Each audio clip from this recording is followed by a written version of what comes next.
आज इस वीडियो में हम देखने वाले क्लास 9th मैथ की फुल स्ट्रेटजी हम देखने वाले हैं। अगर आपने अभी तक कुछ नहीं पढ़ा है तो मैं आपको गारंटी के साथ बोल सकता हूँ कि मैं आपको चैप्टर वाइज टिप्स बताने वाला हूँ कि इस चैप्टर से आप कैसे पढ़ेंगे। जनवरी फेब बस आपके पास 30 डेज है। अब आप समय को बिल्कुल भी नहीं खराब कर सकते। आपको मालूम है कि मैंने पूरा साल अब खराब कर दिया, अब तो कुछ नहीं होने वाला। आप खुद पे विश्वास रखिए। अगर आप 30 दिन जैसे मैं बता रहा हूँ वैसे अगर आप कर देते हैं तो 100% गारंटी है कि आप नहीं 98% तो 90% पक्का ला देंगे, क्योंकि आपको मालूम है कि आपने कुछ पढ़ा नहीं है। बस अब आपको मैथ पे फ़ोकस करना है और डेली मैथ पढ़ना है, और जो मैंने टिप्स बताई हैं उनको ज़रूर से फ़ॉलो करना है। तो चलिए मैं बिना समय गँवाते हुए आपको बताता हूँ कि आपको कैसे-कैसे क्या करना है। आपको वीडियो में अंत तक देखना है, वीडियो को अंत तक देखिएगा। आपको पूरा एकदम हर एक चीज़ स्टेप वाइज़ मैं बताऊँगा, आप उसको कॉपी निकालिएगा, फ़ॉलो करिएगा, उसको उस पे लिख लीजिएगा। जैसे-जैसे बताऊँगा वैसे-वैसे आप करिएगा। तो चलिए मैं आपको बताता हूँ कैसे आपको क्या करना है। अब मुझे मालूम है कि आपने अभी तक कुछ नहीं पढ़ा होगा। अब मैं आपको ये बताता हूँ कि कैसे-कैसे क्या करना है। फर्स्ट स्टेप मैं आपको बताने वाला हूँ, तो बी कॉन्शियस, बहुत ध्यान दे के आप पूरे वीडियो को देखिएगा। आपको जो पहला स्टेप होगा कि सबसे पहले आप अपने लेवल को चेक करेंगे। हाँ, मैं सही बोल रहा हूँ।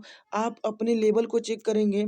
सबसे पहले आप ये देखेंगे कि आपने फर्स्ट जो एग्ज़ाम हुआ था उसमें क्या किया था, सेकंड में इसको मैटर नहीं करता, आप इसको मत देखिएगा। आज आज के डेट में आप देखिएगा कि आप कितना लेवल, आप अपनी बुक को खोलिएगा और देखिएगा, खुद से सोचिएगा कि मैं कितना कर पा रहा हूँ। और आप क्या करिएगा कि सारे चैप्टर्स की एक यहाँ पे आप लिस्ट बनाइएगा। एक हार्ड क्वेश्चन की लिस्ट बना दीजिएगा, एक हार्ड की, एक ईज़ी की और एक मॉडरेट की। आप 3-3 4-4 चैप्टर को ईज़ी, हार्ड और मॉडरेट में बना दीजिएगा। उसके बाद चलिए अब मैं आपको आगे बताता हूँ आपको क्या करना है और क्या नहीं करना।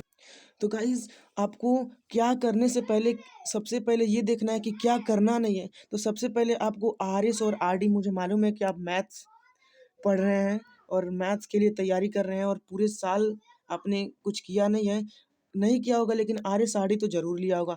तो आप अब इसको पूरा फुल तरीके से बंद कर दीजिएगा, आप इस किताब को छूइएगा भी मत। और जो आपके पास कोई भी रेफ़रेंस बुक है, आप कोई भी रेफ़रेंस बुक को यूज़ मत करिएगा, क्योंकि आपको मालूम है टाइम बहुत कम है। और आपके पास अदर मटेरियल है, उसको भी यूज़ मत करिएगा। और कोई एडवाइस भी देता है तो आप उसको इग्नोर कर दीजिएगा, क्योंकि आपको अब अपने माइंड से चलना है और फ्रेंड्स की ट्रिक को तो यूज़ ही नहीं करना है। चलिए अब मैं आपको बताता हूँ कि आपको करना क्या है।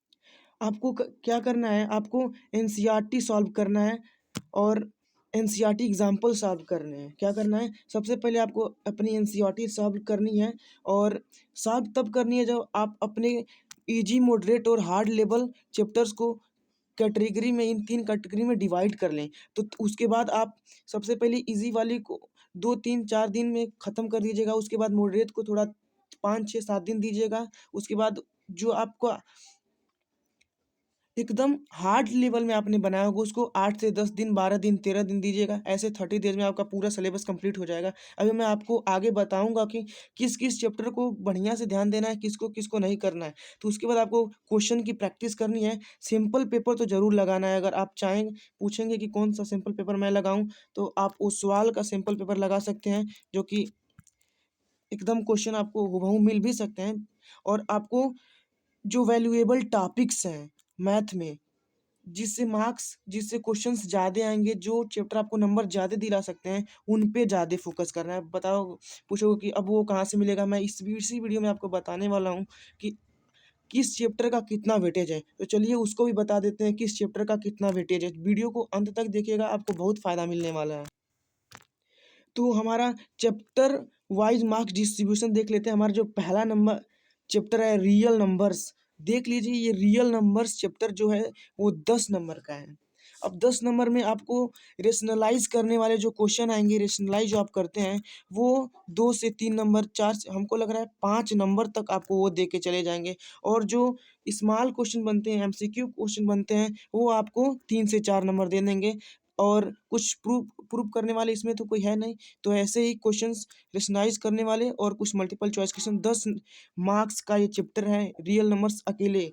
तो आप इस पे थोड़ा ध्यान दीजिएगा। उसके बाद आपका जो अलजेब्रा है, अलजेब्रा में आपके पॉलिनोमियल्स और linear equation and 2 variables 2 chapter आते हैं। ये भी 20 नंबर का है, तो आपको इसको भी स्किप नहीं करना है।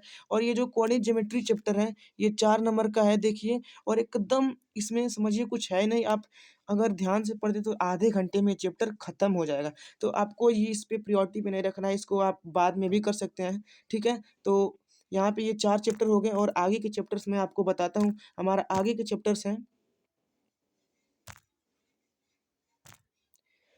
ज्योमेट्री। क्या है हमारा आगे का चैप्टर है ज्योमेट्री। ज्योमेट्री कितने नंबर का है? ज्योमेट्री हमारा 27 नंबर का है।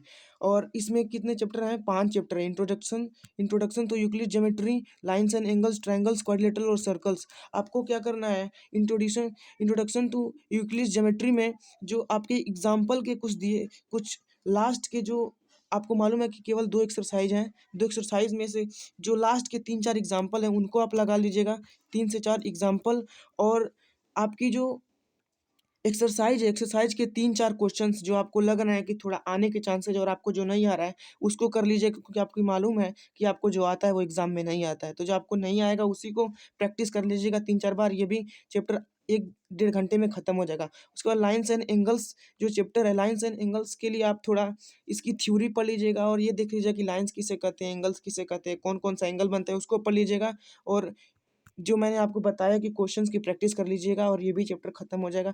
ट्रायंगल्स में आपको थोड़ा ध्यान देना पड़ सकता है, तो इसको बारीकी से पढ़िएगा।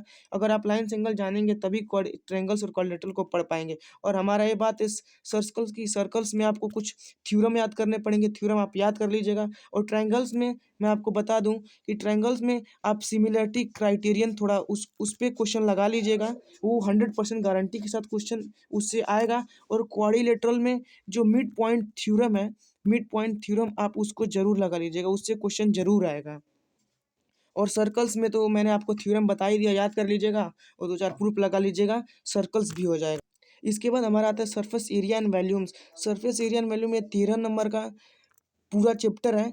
ये बस 2 चैप्टर्स हैं, ये वेरी सिंपल है और 13 नंबर आपको दे के चले जाते हैं। आपको बस वॉल्यूम्स के फार्मूला याद कर लें और सरफेस एरिया का फार्मूला याद करना है। फार्मूला याद कर लेंगे, सारे आपके क्वेश्चन यहाँ से क्लियर हो जाएंगे। और वेरी सिंपल में जो आता है वो स्टैटिक्स और प्रोबेबिलिटी 6 नंबर का, आप इस पे अगर थोड़ा कम भी समय देंगे तो ये हो जाएगा। स्टैटिस्टिक्स में तो बस 3-4 क्वेश्चन इससे और 2-3 क्वेश्चन प्रोबेबिलिटी से। प्रोबेबिलिटी के आप अगर 3-4 क्वेश्चन भी प्रैक्टिस कर लेते हैं तो आपको वो नंबर मिल जाएंगे। और स्टैटिस्टिक्स में ही आप 8-10 क्वेश्चन वो ग्राफ बना के, और ग्राफ के जो पॉइंट्स है ना उससे एमसीक्यू बन सकते हैं, 1 मार्क्स क्वेश्चन बन सकते हैं। तो आप स्टैटिस्टिक्स से क्या करिएगा कि जो फ्रीक्वेंसी पॉलीगन बन रहा है या जो भी आपको डिस्ट्रीब्यूशन टेबल है उनके बारे में थोड़ा ध्यान से पढ़ लीजिएगा और आपका ये सारा क्लियर हो जाएगा। अगर अब आपको ये वीडियो अच्छी लगी हो तो इसको ज़रूर सब्सक्राइब करिएगा। अब हमने आपको सारी चीज़ एकदम बारीकी से बता दी है, क्या नहीं करना है, क्या करना है, कैसे-कैसे चैप्टर वाइज़ डिस्ट्रीब्यूशन होते हैं, आप इनको फॉलो करिएगा। आप ज़रूर से मार्क्स अच्छे स्कोर करेंगे। और अगर आपको वीडियो अच्छी लगे तो ज़रूर चैनल को सब्सक्राइब करिएगा, वीडियो को लाइक ज़रूर करिएगा और शेयर भी करिएगा ताकि आपके फ्रेंड्स जो हैं उनको भी कुछ फ़ायदा मिल सके। चलिए तब तक के लिए धन्यवाद, मिलते हैं अपने अगले वीडियो।